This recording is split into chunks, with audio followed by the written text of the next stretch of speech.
Americans for Safe Access is celebrating our 23rd anniversary. For over 2 decades, we've brought medical cannabis stakeholders together to meet the immediate needs of patients while addressing knowledge, policy, and regulatory gaps, clearing the way for a national medical cannabis framework that serves all patients. What you may not know is that ASA has been women-led ever since I founded the organization in 2002. So for our 23rd anniversary, I've created this series where I've interviewed women who have taught me everything I know about medical cannabis. So I'm honored to present the women who crush, the women who get shit done.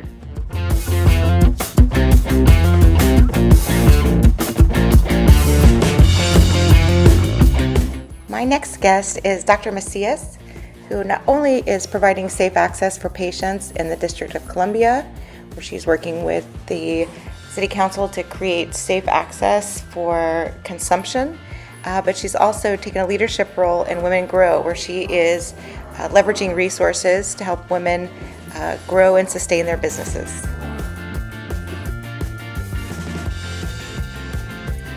Hello, Chanda. How are you? I am doing so well. How are you? I'm doing great. This project is really inspiring. So it's definitely a needed focal point for me right now. So excited. I got some of your time, busy lady. Well, I tell you, I will make the time for you. You have done so much in your career and have paved the way for so many of us that it's the least that I can do. But I know that your voice is so huge in this industry, and I want to be a part of it. So thank you for thinking about me. I really do appreciate that. Of course. You're so inspiring. It's hard not to. So why don't we just start with, why don't you tell us how a scientist like yourself made your way into medical cannabis world? Oh my goodness. It feels like a whole lifetime ago, Steph. I was a student at Howard University in undergrad, and I started to do the research about my friends that were impacted by breast cancer and also just our community of women.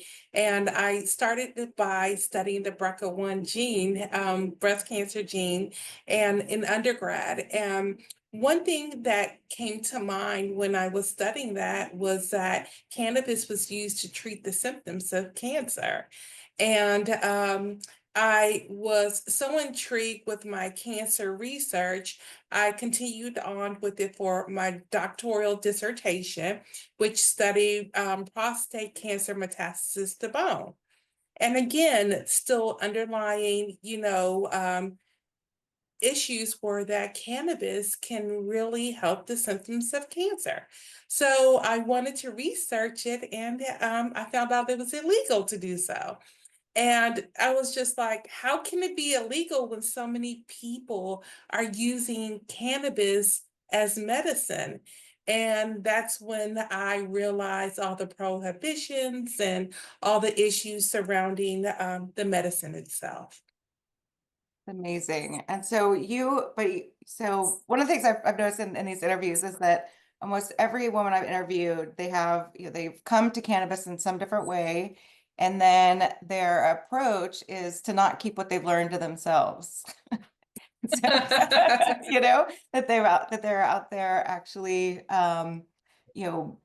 putting that knowledge to work and sharing and making sure that it impacts others. And so, how did you get from the sort of research side to, providing patients medicine in DC?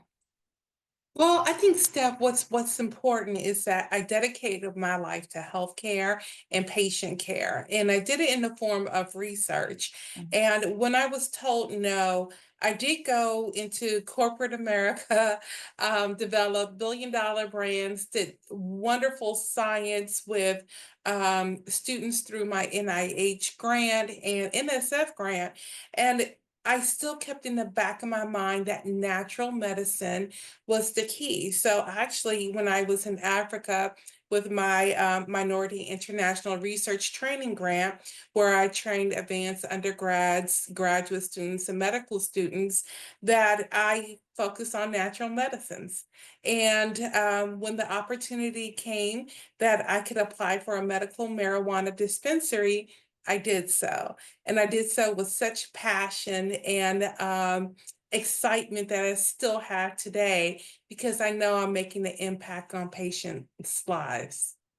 Yeah, and I mean, that's not an easy journey. I mean, getting that law just to exist in DC was a huge hurdle. I remember, a lot of people don't know this, but the voter initiative for DC's law happened in 1999, and then a member of Congress blocked DC from being able to implement that. I guess a lot of people don't know that DC doesn't have control over our government, that we actually, Congress can step in and use their political, stance or soapboxes to stop DC voters from making decisions for their own lives. That's another topic. But then, once we finally were able to get rid of that rider that was stopping it, then this whole other process started of creating those regulations. And yeah, it was a huge journey. But just getting the license, getting that to that part is such a struggle. And so it's so exciting to see someone in DC with still such a focus on patients. And then Oh, Steph, let me jump in there, yeah, because what we're not saying is that you were pivotal and so instrumental in all of that pioneering in the DC market. Even when there was National Holistic Healing Center, the dispensary, you were already in existence fighting for patients way before that. So I think, like, just so people know, like, you have been like dedicated your life work into medical cannabis, and had not you been present in DC to create a lot of this infrastructure, someone like myself would not have existed. So I just had to take that moment to recognize, like, women who crush. I'm actually talking to one right now, where you went against the odds. Like, when people were afraid to talk about cannabis, you talked about it, and you fought for a lot of women and a lot of children and everyone. I mean, it was just, you were like fearless. And I was just like, well, if you can do it, I'm gonna go right under your umbrella and I'm gonna follow your initiatives. So I think that that is what people don't know about our history, is that when it wasn't popular and the thing to do and the trending business, we actually did this because we cared about people, about patients. And yeah. so, you know, thank you for that. Mhm. Well, thank you so much for that. It's definitely been a long journey. Americans for Safe Access. We're going to celebrate our 23rd birthday this year. And I say, thank God for cocky 25-year-olds, right? Because, I thought it was going to take us a couple years to get this done, but something that's so remarkable to me and that I've really I'm seeing, through this series is remembering like how lonely it was when I started Americans for Safe Access. That I remember I couldn't get any professionals like doctors or scientists to be a part of the conversation. And it's really been people like yourself bringing your knowledge, not just your love of the plant, right? Not just your willingness to help patients, but bringing this solid foundation of research and supply chain, understanding how to, look at contaminants in the supply chain and incorporate that knowledge into providing patients medicine that has brought us to where we are today. I mean, I'm so grateful and just honored to see everyone, this tapestry that is actually making this happen. I mean, there are 6 million, over 6 million patients that have legal access to medical cannabis now. And I think for me, I'm not ready to celebrate until everybody has access, right? That we have a ways to go. And I'm certainly not okay with changing the name of the organization to Privileged Americans for Safe Access, which sometimes I think that's where we are right now. But definitely, it hasn't been an easy journey, but definitely hasn't been one I've done alone. And I think what people will learn in watching this is I also got to interview a lot of the women who inspired me, who set down the first, sort of space in this journey.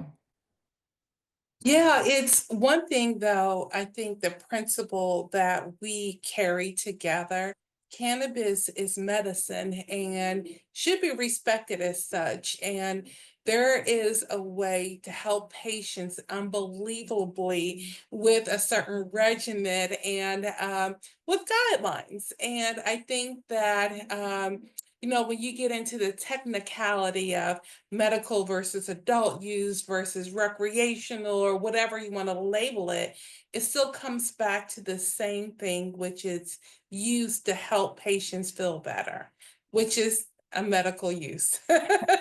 Yeah, no, I love that. And I think, one of the challenges that I definitely see in this space right now, is in a way, I think we've like internalized prohibition, right? This idea of black or white, right?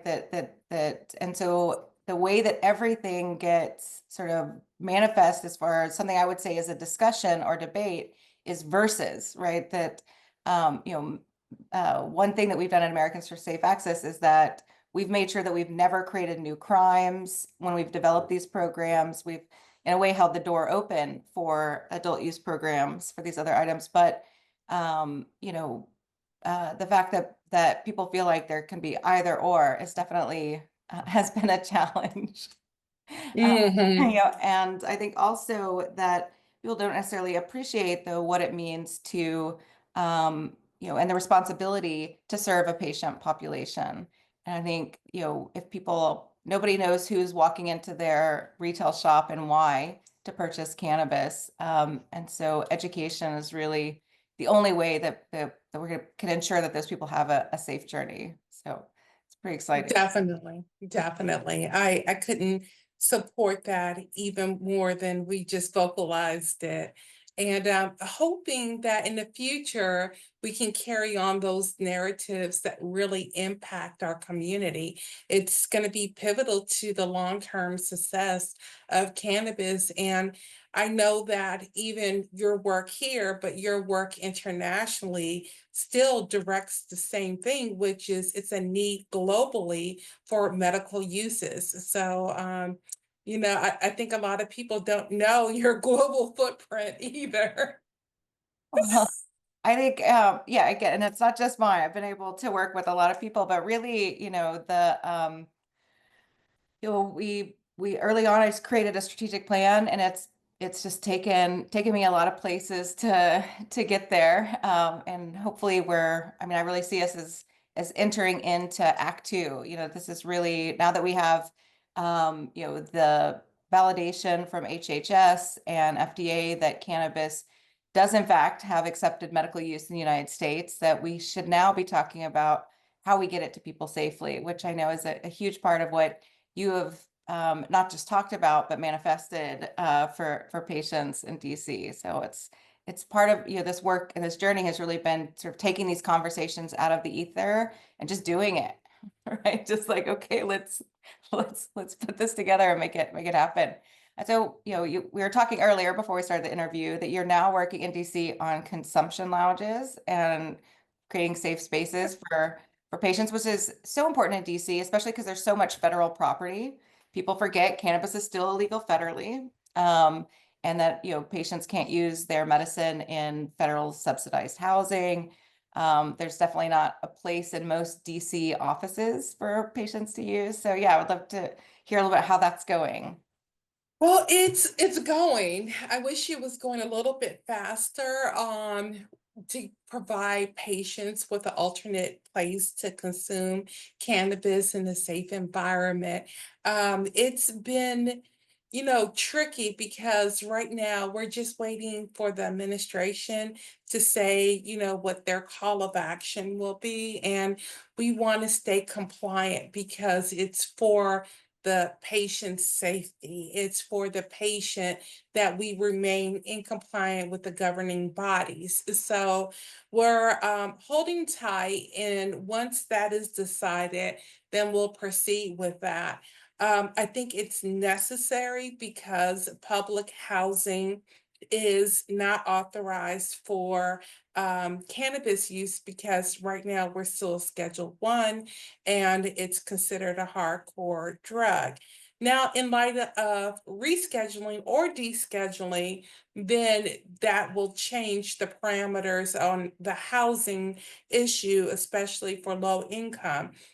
But we want to definitely help those patients have a place to use medicine for their different ailments and conditions, and to do so in a respectable way that is compliant with the government. So it's still going to take a little time, but one thing I can say is that when you have the community backing you and they want this service, you are almost propelled to go forward and to be able to serve your community. And I think that it's going to happen sooner or later, but it is still a process. And Steph, you were one of the biggest advocates for safe consumption for patients as well. And I've seen you, create that safe space before, and probably, revolutionary to my eyes, when you were able to create that safe space for patients and served as an excellent role model to continue this good work. Um, it is one of those things that haven't been really done successfully, and especially in the legalized market. So being like one of those first to market, it's going to be important that we do it right so then others can see what success looks like and Yep. implement on behalf of the patients. Yeah, no, I love that. And I think that, I love the way that you talk about, community, that, that you see the patients you serve not as customers, but that you're thinking about them as the community, like what happens before they walk into your facility and what happens when they leave, which I think so many people aren't thinking about, the patient's experience from, the doctor all the way to actually successfully using their medicine. So that is beautiful. I would expect no less from you. I think that when people enter this industry, if they're entering it for the bottom number, they're going to be disappointed because 280E does not help with your bottom line. It takes away significantly from it. But when you lead with your purpose and your passion, that bottom line is not so bottom anymore. It's about saving lives. And I think that when I have always equated success with helping people, then it really like mattered. And I will continue to equate that with helping people have an improved quality of life. And, maybe one day rescheduling will happen and the 280E tax law will change, or tax code will change, and we can be profitable in this business, but very few of us are actually profitable. And this is the labor of love. Yeah, no, that's so important, to point out to people that, I've always thought of being wealthy as something very different than money. And if you look at my bank accounts, I'm not a success, but I think about just all of the people that I get to work with and I've learned from and been able to help. Like I feel pretty wealthy, pretty successful. Um, so I just want to say, I know you're super busy. I just want to say thank you so much for taking some time with me today. And I just want to hand it over if you have any final thoughts to leave with folks. I want to say thank you again, Steph. We've had so many conferences together, and Women Grow networking events together, celebrating each other's success throughout the years. And it's just been a real blessing to be with you. Feel the same. Thank you so much.